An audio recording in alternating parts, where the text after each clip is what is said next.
mahirap pantayan ang kagalingan ng isang tao lalong-lalo na kung ito'y hinasa ng mahabang panahon. Ako pong inyong lingkod, Tagapanood TV.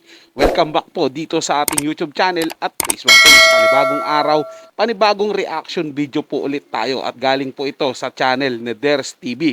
Nasa description po yung link ng kanyang channel para mabisita nyo po at masuportahan na rin. Pero bago yan, muli po ako nag-iimbita sa inyo, lalong-lalo na po sa mga bagong napadaan lang dito sa ating channel na wag po sanang kalimutan na mag-subscribe. Hit na rin po notification bell para lagi pong ma-update sa mga bago pang video na ating ilalabas. Share, like, and comment din po kayo mga tagapanood, atin niyang babasahin at pupusuan. So simulan po natin ang ating reaction video sa araw na to mga tagapanood. Let's do this!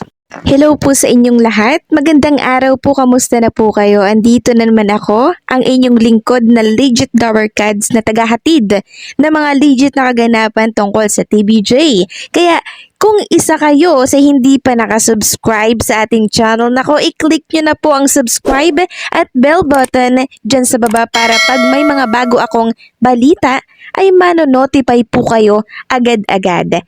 At bago nga po natin simulan ng balitaan ay nais ko lamang pong magpasalamat sa inyong lahat sa walang sawa ninyong pagsuporta at pakikinig sa aking mga daily update. Samantalang pag-usapan naman natin ang tungkol sa balitang ikinasaya po ni MVP dahil ang Signal TV po ay opisyal na broadcaster at digital partner po ng NBA at NBA 2K League sa Pilipinas. Sabi nga po sa Kapatid Insider, good news! Fellow NBA fans, Signal TV pa rin po ang official broadcaster ng NBA dito sa Pilipinas and it's more exciting than ever. Plus Signal rin ang official digital partner for NBA 2K League. This is Spurs in the Philippines. So, alam naman natin na si MVP po ang may-ari ng Signal at itong Signal na ito ay opisyal na broadcaster at digital partner po ng NBA, no, sa Pilipinas. Sa dami po ng pwedeng maging partner dyan, Signal talaga sila nagtiwala. Samantalang pag-usapan naman natin ang tungkol sa TBJ na kung saan wagi sila at nasungkit ang tagumpay mula sa FDCP. Ayon nga po dito sa FEP, tinanggap ng mga anak na lalaki ni Tito Soto, Vic Soto at Joey De Leon o mas kilala bilang Tito Vic and Joey or TBJ ang parangal sa kanila ng Film Development Council of the Philippines or FDCP sa seremonyang ginanap sa Acacia Hotel sa Alabang, Muntinlupa City. Ang anak ni Tito na si Quezon City Vice Mayor Gian Soto, anak ni Vic na si Oyo Soto at anak ni Joey na si Jaco De Leon ang nagproxy para sa iconic na mga komedyante. Kabilang ang TBJ sa mga lokal na komedyanteng pinarangalan sa pagtatapos ng pagdiriwang ng FDCP's Philippine Film Industry Month na may temang tuloy pa rin ang tawanan. Kasama ng TBJ sa listahan ng pinarangalan ng FDCP bilang most iconic Filipino comedian sina Michael B., Eugene Domingo, ay Idels Alas, Vice Ganda at ang yumaong King of Comedy na si Dolphy. So congratulations po sa TBJ, wala nito yung kalaban. Isang patunay na mahusay talaga na komedyante ang tatlong trio dito po sa ating bansa. So ano po ang masasabi ninyo sa update na ito? Huwag kalimutang mag-comment at mag-subscribe. Wala po talagang kupas mga tagapanood ang TBJ, kaya idol po talaga sila eh. Sa pagpapatawa po, ano na po yan eh, legend na po talaga yung mga tagapanood eh. Kahit nga lang konting bagay na bigyan nila ng eksena eh, tatawa ka po talaga eh. Para sa akin po, ewan ko sa ibang mga tagapanood kasi gustong gusto ko po sila eh. Kaya konting kibot eh, natatawa po ako sa kanila. Hindi po ako nakakaramdam no parang nababagot o naboboring pag pinapanood ko sila. Tuwan-tuwa po ako mga tagapanood. Kahit nung simula pa lang, nauna ko silang napanood sa telebisyon hanggang sa mga movie nila, yung noon time show nila na Itbulaga nun sa Channel 2. Nalipat po sa Channel 7, sa mga movie po nila na iba't iba pong movie na pinagbibidahan nila. 3 man sila, 2 lang, o minsan solo-solo po. Pinapanood ko po talaga yung mga tagapanood at nag-i-enjoy po ako dyan. Diba? Ganun ko po sila kagusto at iniidolo noon sa komedya.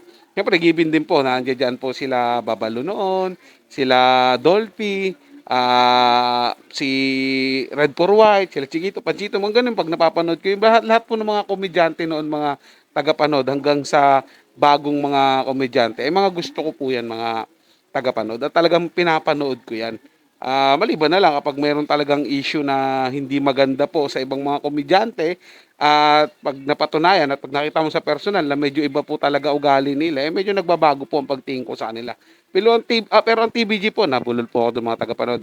Pero ang TBJ po mga tagapanood, ilang beses ko na po sila na-meet sa personal. Lalo na po pagka sumasali po kami ng dance contest sa Itbulaga noon sa GMA7.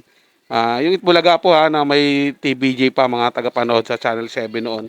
Pag sumasali po kami ng dance contest nila, na meet namin doon sila. Minsan, nakikipag-usap pa po yan mga tagapanood kahit wala pa po, hindi pa on air. Nangungulit po yan sila doon mga tagapanood. Nakikipag-ulitan din po yan sila, nakikipag-asaran lalo na po pag malapit na po sa kanila. Ganun po sila, hindi po, si Master Henyo, ganyan lang po talaga dyan, medyo stricto, seryoso.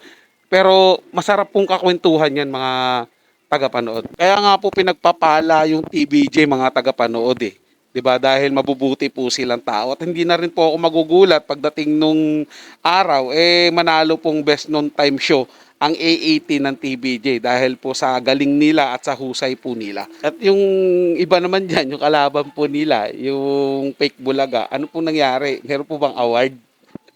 Tinira na naman yung fake bulaga.